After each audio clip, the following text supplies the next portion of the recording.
ഒരു മനുഷ്യനെ മനഃപൂർവ്വം ചതിക്കുന്നതിനേക്കാൾ വലിയൊരു നീചപ്രവൃത്തി ഈ ലോകത്ത് വേറെ ഇല്ല.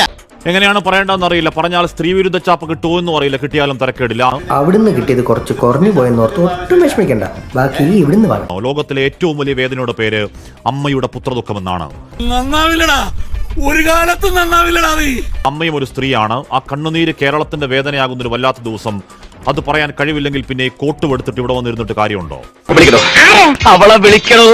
മുഖത്ത് നോക്കി കാര്യം പറയാൻ നമ്മൾ ആരെ പേടിക്കണം? ഇവക്കിന്റെ തലക്കൽ കൊളുത്തി വെച്ച നിലവിളക്ക് പോലെ അച്ഛനും അമ്മയ്ക്കും കുടുംബത്തിനും ആ വീടിന്റെ ഒരേ ഒരു വെളിച്ചം താനെയങ്ങ് കിട്ടുപോയതല്ല. കയ്യിൽ തഴമുള്ള കുറച്ച് ഹൈ റേഞ്ച് നസ്രാണികളെ നീ കണ്ടിട്ടുള്ളൂ.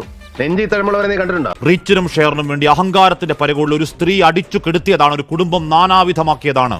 ചെറ്റത്തര എവൻ കാണിച്ചാലും ചെറ്റത്തരം തന്നെയാ. അത് ബ്രിട്ടീഷുകാരനായാലും ശരി, ഇന്ത്യക്കാരൻ പെരുമാളായാലും ശരി. അങ്ങേയറ്റം വേദന ഉണ്ടാക്കുന്ന ഒരു ആത്മഹത്യയിലേക്ക് ചാടി വീണ് അവരുടെ രാഷ്ട്രീയവും മതവും ചികഞ്ഞ് 10 വോട്ടിനുള്ള സ്കോപ്പുണ്ടോ എന്ന് നോക്കുന്നവരുണ്ട്. ചെറുനക്കുന്ന ചെന്നായ്ക്കൾ. അത്തരക്കാരെ വിട്ടേക്ക്. കയ്യടി വേണ്ടാഞ്ഞിട്ടോ ഭയന്നിട്ടോ ഒന്നുമല്ല. ഇത്തരം നാഷണൽ വേസ്റ്റുകളോട് വായിട്ടലയ്ക്കാനുള്ള ക്ഷമയില്ലാഞ്ഞിട്ടാണ് സാർ. ഇവിടെ പ്രശ്നം അതല്ല. അക്കാലം അത്രയും എല്ലാവരും നല്ലത് മാത്രം പറഞ്ഞൊരാൾ രാവന്തിയോളം കഷ്ടപ്പെട്ട് അധ്വാനിച്ച് കുടുംബത്തിന് വേണ്ടി ജീവിച്ചൊരുത്തനെ സോഷ്യൽ മീഡിയ കമ്പോളത്തിന് വേണ്ടി സൈബർ ആൾക്കൂട്ടക്കൊലയിൽ തൂക്കിവിറ്റ് കഴിവേറ്റിയതാണ്. സൈബർ സേതുരാമയ്യരന്മാര്. ഉറപ്പായിട്ടറിയാം നിങ്ങളാണത് ചെയ്തത്. നഷ്ടപ്പെട്ടു പോയി നിങ്ങളുടെ ജീവിതം മടക്കി കൊണ്ടുവരാൻ പറ്റൂ നിങ്ങളുടെ ഈ കണ്ണീരിന്. നവീൻ ബാബുവിന്റെ കാര്യത്തിൽ എപ്പോഴും പറഞ്ഞതുപോലെ മരിച്ചുപോയവർക്ക് വേണ്ടി ആഞ്ഞുവാദിക്കൽ ഉത്തരവാദിത്തമെന്ന ബോധ്യത്തിൽ മാത്രമല്ല, വീഡിയോ പലയാവർത്തി കണ്ട ബോധ്യത്തിൽ പറയുന്നു ആ യുവാവ് 110% നിരപരാധി. അതിനു മുന്നേ കൊന്നുകളഞ്ഞു. ഭാരമുള്ളൊരു ബാഗ് ഉയർത്തുമ്പോൾ അറിയാതെ പറ്റിയത് റീച്ചിന് പറ്റിയ ഒരു കോപ്പ് കിട്ടിയ ആനന്ദത്തിൽ ചിരിച്ചുകൊണ്ട് ലൈംഗികാതിക്രമം പകർത്തിയെന്ന് ആരോട് പറയലാണ്? കഴിഞ്ഞിട്ടൊന്നുമില്ല, ഞാൻ തുടങ്ങാൻ പോണല്ലോ. പല ആംഗിൾ എഡിറ്റ് ചെയ്ത് സാരോപദേശം തള്ളിക്കയറ്റിയ വീഡിയോ ഇന്നലെ അപ്പോൾ 27 ലക്ഷം പേര് കണ്ടെങ്കിൽ ഒരുത്തനെ പച്ചക്ക് വെട്ടിക്കീറി ഇറച്ചി കഷ്ണം വിൽപ്പനയ്ക്ക് വെച്ചതിന്റെ കൂലിയാണ്. ദീപസ്തംഭം മഹാചര്യം എനിക്കും കിട്ടണം പണം എന്ന കുഞ്ചൻ നമ്പ്യാരുടെ പോളിസിയാണ് എന്റേത്. അവന്റെ അമ്മേരെ തള്ളേ കലിപ്പ് തീരണില്ലല്ലേ. കഷായം ഗ്രീഷ്മയ്ക്കും കൂടത്തായി ജോളിക്കും വേണ്ടി വാദിച്ചവർ ഇവിടെയും ഒരു ഹാഷ്ടാഗ് അവൾക്കൊപ്പം ഉണ്ടാക്കി ഇറങ്ങുന്നുണ്ട്. സ്ത്രീപക്ഷ കാപട്യങ്ങളെ നാണമുണ്ടോ?